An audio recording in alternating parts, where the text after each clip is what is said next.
बिस्मिल्लाहिर्रहमानिर्रहीम। अस्सलाम वालेकुम नाज़रीन, आप यूट्यूब चैनल देख रहे हैं। मैं इमरान खान हूँ। इस वीलॉग में दो बहुत अहम चीज़ें हैं। एक तो मैं आपको बताऊंगा कि दुनिया भर का चोरी का पैसा कहाँ जाता है, कौन रखता है, किस तरीके से रखता है। एग्जैक्टली आपको मैप दिखा के आइडेंटिफाई करूंगा वो लोकेशन, बिल्कुल छोटा सा एरिया है और कैसे पूरी दुनिया की दौलत को मैग्नेट की तरह खींच रहा है। ऐसे जैसे कोई मकनातीस है जो मेटल की चीज़ों को अपनी तरफ खींचता है, बिल्कुल ऐसे ही वो पूरी दुनिया को एक मैग्नेट लगा के अपनी तरफ खींच रहा है।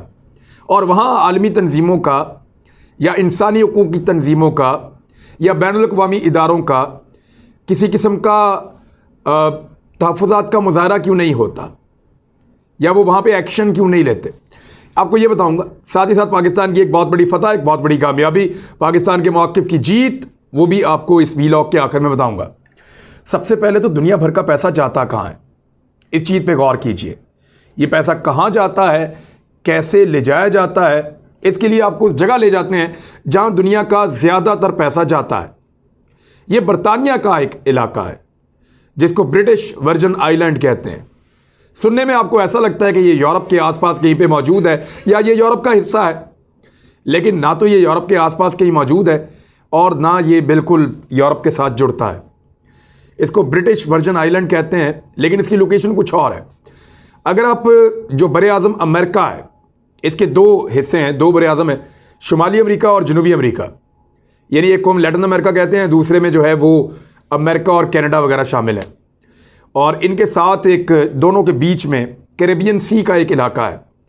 कैरेबियन सी एक बड़ा समुद्री एरिया है इन दोनों के बीच में। ये ज़मीनी रास्ते भी इनको लगते हैं, लेकिन इसके साथ साथ यहाँ पे एक बहुत बड़ा समुद्री एरिया है जहाँ पे क्यूबा भी है, दीगर कुछ और मुल्क भी हैं और मुख्तलिफ बरे आज़म भी हैं। यहाँ पे छोटे छोटे आइलैंड भी हैं, आइसलैंड वगैरह। तो आइलैंड्स वगैरह काफ़ी हैं, यहाँ पे जज़ायर हैं।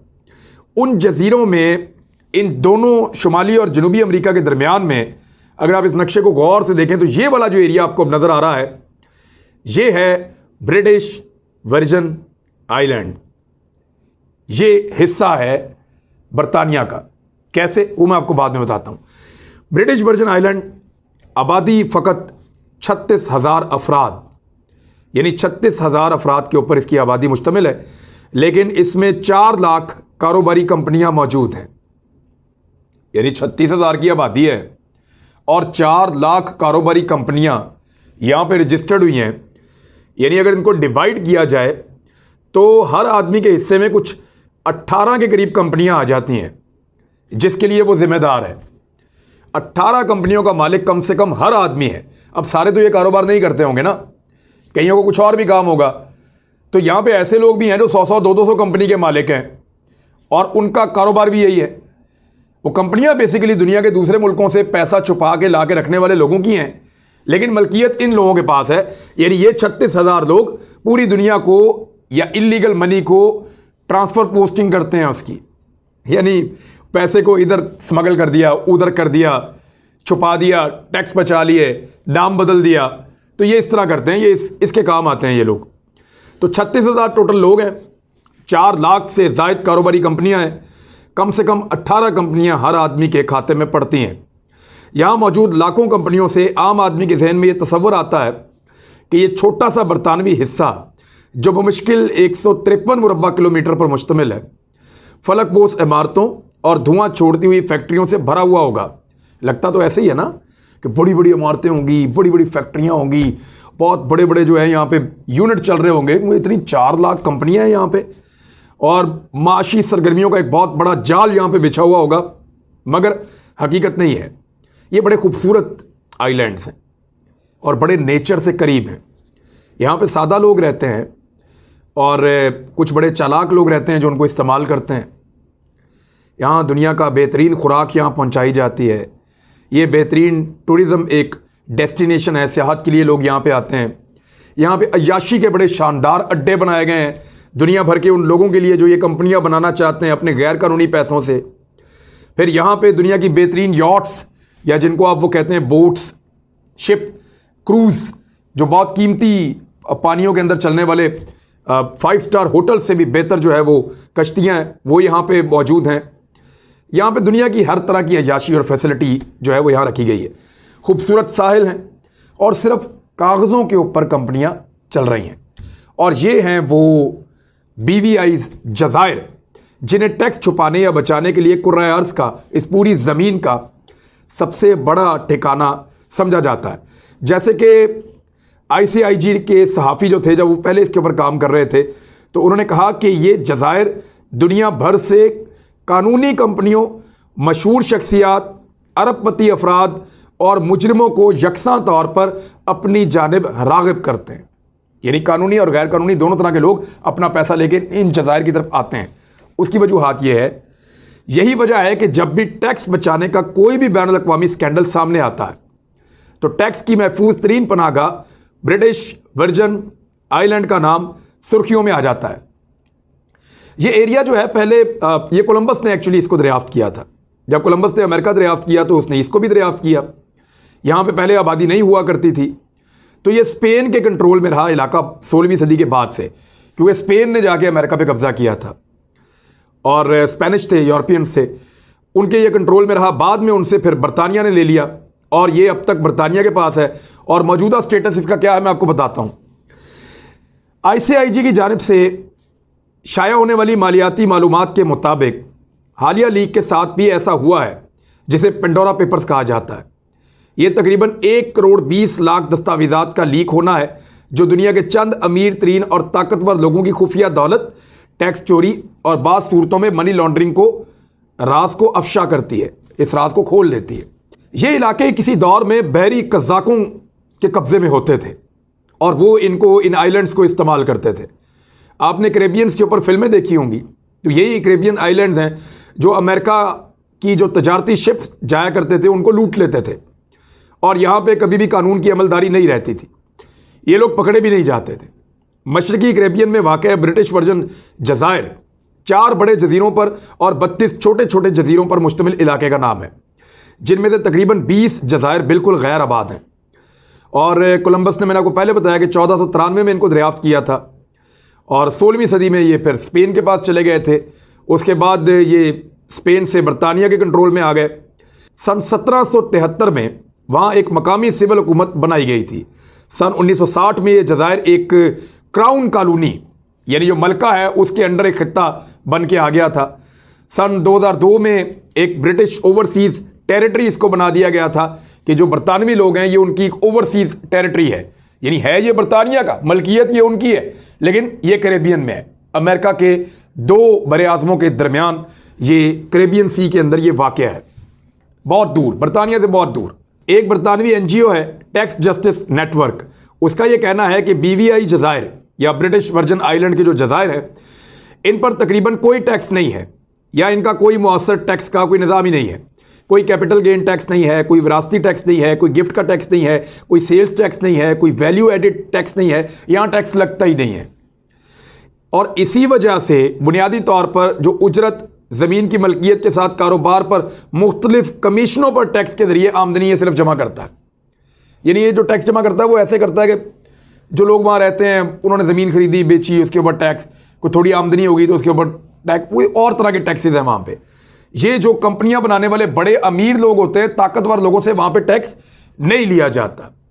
लेकिन इसके बावजूद ये लोग बहुत अमीर हैं, इनके पास पैसे बहुत हैं। इवन फ्रांस, जर्मनी, बरतानिया, ये मुल्क इतने पैसे इकट्ठे नहीं करते जितने पैसे ये ब्रिटिश वर्जन आइलैंड्स इकट्ठे करते हैं, क्योंकि दुनिया भर के जो चोर डकैत लोग हैं या वो लोग जो अपने पैसे को छुपाना चाहते हैं या वो लोग जो अपने पैसे की मनी ट्रेल नहीं देना चाहते, वो इन जज़ायर की तरफ जाते हैं और यहाँ पे जाली कंपनियां बनाते हैं यहाँ के मकामी बाशिंदों के नाम के ऊपर। बेसिकली वो कंपनी यहाँ के किसी मकामी बाशिंदे के नाम के ऊपर होती है। मिसाल के तौर पे वहाँ पे मिस्टर एक्स है, पाकिस्तान से एक बंदा जाता है अनवर, और उसके पास बहुत सारा लूट का माल है, उसने जमा किया हुआ है, या वो पॉलिटिशियन था या ब्यूरोक्रेट था या रिटायर फौजी था या कुछ भी था, उसके पास बहुत पैसा है, या कोई सहाफ़ी था। वो यहाँ से निकला, बहुत सारा पैसा लेके उसने मनी लॉन्डर किया और उसको पहुँचा दिया, उस कंपनी के अंदर रखवा दिया। वहाँ पे मिस्टर एक्स के नाम पे कंपनी खोली और पैसा उसमें चला गया। अब मिस्टर एक्स को कोई नहीं पूछ सकता कि ये पैसा कहाँ से आया, कानून ही नहीं है वहाँ पे, और वो मिस्टर एक्स उस पैसे को इस्तेमाल भी नहीं कर सकता। पैसा अनवर का रहेगा लेकिन नाम मिस्टर एक्स का इस्तेमाल होगा, अनवर का नाम छुपा रहेगा, कभी पता नहीं चलेगा कि ये पैसा उसका है। और उस पैसे से जितनी भी प्रॉपर्टीज खरीदी जाएंगी वो उसी कंपनी के नाम के ऊपर होंगी जो मिस्टर एक्स के नाम के ऊपर रजिस्टर्ड है। तो इस तरीके से ये 2 नंबरी होती है। लोग वहां पैसा ले जाते हैं 2 नंबर तरीके से, कंपनी बनाते हैं, उस कंपनी के जाली अकाउंटों के अंदर पैसा डालते हैं और उस पैसे को इस्तेमाल करते हैं, सारी जिंदगी उस पर अय्याशी करते हैं और पता भी नहीं चलता कि ये पैसा किसकी मलकियत है। इसी तरह तो ये सारे फंसते हैं ऑफशोर कंपनीज वाले।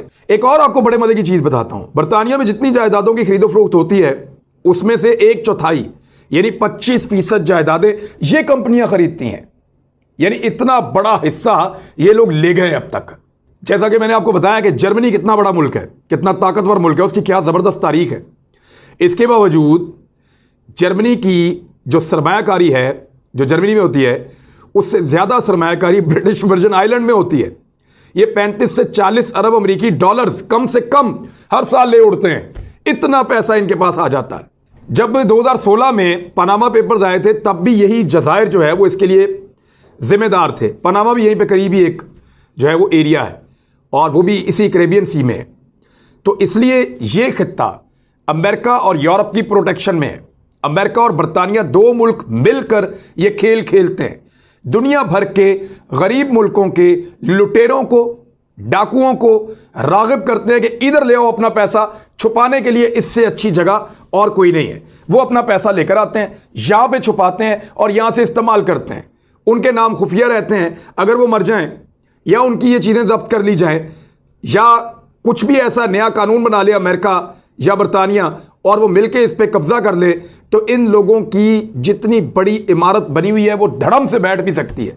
लेकिन वो ये रिस्क लेते हैं क्योंकि उनको गोरों पे एतबार है, मगरिब पे एतबार है और वो सिस्टम के अंदर उसका हिस्सा बन के यहां से लगातार लूट रहे हैं और पैसा वहां पे पहुंचा रहे हैं। अब आ जाए दूसरी अच्छी और बड़ी खबर की तरफ। दौरा पाकिस्तान मनसूख करने के बाद, सख्त तनकीद के बाद, ईसीबी यानी इंग्लैंड क्रिकेट बोर्ड के सरबराह ने इस्तीफा दे दिया है। मैंने आपसे कहा था कि जो इंग्लैंड का क्रिकेट बोर्ड है उसके ऊपर भारतीय क्रिकेट बोर्ड की छाप है। जो भारतीय क्रिकेट बोर्ड है वो कंट्रोल करता है इंग्लैंड और ऑस्ट्रेलिया के क्रिकेट बोर्ड्स को, और भी कई मुल्कों के क्रिकेट बोर्ड्स को कंट्रोल करता है। अफगानिस्तान को भी करता रहा है कंट्रोल, बांग्लादेश को इन्फ्लुएंस करता रहा है। तो क्योंकि भारत का बहुत बड़ा एक कमर्शियल मार्केट है, उनके व्यूअर्स बहुत ज़्यादा हैं क्रिकेट देखने वाले, आबादी लगभग 1.5 अरब की है, तो ऐसे में मार्केट बड़ी होने की वजह से ये सारे अपनी लालच में वहाँ जाते हैं, भारत जाते हैं, भारत को पसंद करते हैं। तो भारत का इन्फ्लुएंस है इंग्लैंड क्रिकेट बोर्ड के ऊपर। भारत ने उनसे एक गलत काम करवा दिया। न्यूजीलैंड के जाने के बाद उन्होंने पाकिस्तान का दौरा मनसूख करवा दिया। अब पाकिस्तान का दौरा मनसूख करने के बाद तनकीद का सामना करने वाले इंग्लिश क्रिकेट बोर्ड के चेयरमैन एन वॉटमोर ने इस्तीफा दे दिया है। बरतानवी मीडिया रिपोर्ट्स के मुताबिक न्यूजीलैंड के सिक्योरिटी का बहाना बनाकर जब वो पाकिस्तान से न्यूजीलैंड निकल गई एन मौके पर दौरा मनसूख करके, उसके बाद इंग्लैंड क्रिकेट बोर्ड ने भी या इंग्लिश क्रिकेट बोर्ड ने भी पाकिस्तान आने से इनकार कर दिया था। जिसके बाद साबिक क्रिकेटर्स, कमेंट्रेटर्स, इंग्लैंड के वजीर आजम बोरिस जॉनसन और कुछ पॉलिटिकल लोग दीगर भी, और उसके अलावा जो मौजूदा क्रिकेटर्स इस वक्त टीम के अंदर खेल रहे हैं, उन सब ने अपने क्रिकेट बोर्ड को शदीद तनकीद का निशाना बनाया था। यानी किसी ने इस फैसले को ऑन ही नहीं किया पाकिस्तान के खिलाफ। इंग्लैंड के क्रिकेटर्स वो खिलाफ हो गए, पुराने क्रिकेटर्स वो खिलाफ हो गए, कमेंट्रेटर्स वो खिलाफ हो गए, अंपायर्स वो खिलाफ हो गए, इसी तरह बोरिस जॉनसन वो भी खिलाफ, वहाँ की गवर्नमेंट वो भी खिलाफ, वहाँ की अपोजिशन वो भी खिलाफ, जो क्रिकेट को पसंद करने वाले लोग हैं वो भी खिलाफ। तो ऐसी सूरत हाल में एन वॉटमोर, उनकी 5 बरस की मुद्दत थी अपने ओहदे पर, लेकिन 10 ही महीने के बाद उनको इस्तीफा देना पड़ा। प्रेशर बहुत बढ़ गया था पाकिस्तान से ज्यादती करने के बाद। दूसरी जानिब एक और अच्छी खबर है। वो अच्छी खबर क्या है कि पाकिस्तान का सख्त रद्द अमल और लचक ना दिखाना, यानी न्यूजीलैंड पाकिस्तान को और इंग्लैंड पाकिस्तान को कह रहे थे कि न्यूट्रल वेन्यू पे आ जाओ, तो पाकिस्तान ने सख्त इनकार कर दिया था। पाकिस्तान ने कहा सवाल ही पैदा नहीं होता, हमारा मुल्क महफूज है, पूरी दुनिया इसकी गवाही देती है, दुनिया की टीमें यहां पे आ रही हैं, लिहाजा खेलना है तो पाकिस्तान में आकर खेलो, कोई न्यूट्रल वेन्यू और नहीं है। तो पाकिस्तान क्रिकेट बोर्ड के चेयरमैन रमीज राजा ने सेनेट की कायमा कमेटी को न्यूजीलैंड और इंग्लैंड क्रिकेट टीमों के दौरे मनसूख होने के मामले पर आगाह किया है कि गैर मुल्की टीमों के दौरे मनसूख होने पर पाकिस्तान की जानिब से सख्त रद्द अमल का इजहार किया गया है। और कीवीज क्रिकेट बोर्ड ने, यानी जो न्यूजीलैंड का क्रिकेट बोर्ड है, उन्होंने दौरा पाकिस्तान रीशेड्यूल करने की तैयारियां शुरू कर दी हैं। हमारे दबाव से न्यूजीलैंड दौरा रीशेड्यूल कर रहा है, अगले हफ्ते अच्छी खबर सामने आएगी। ये रमीज राजा ने एक और दावा किया है, तो ये भी एक बेहतर खबर है। एक अच्छा प्रेशर पाकिस्तान की तरफ से डाला गया है। जबकि जो वेस्ट इंडीज की क्रिकेट टीम है या वेस्ट इंडीज के जो क्रिकेटर्स हैं, उन्होंने बड़े अच्छे स्टेटमेंट दिए। उन्होंने कहा कि पाकिस्तान का दौरा मनसूख करने के पीछे मगरबी तकब्बुर एक वजह था।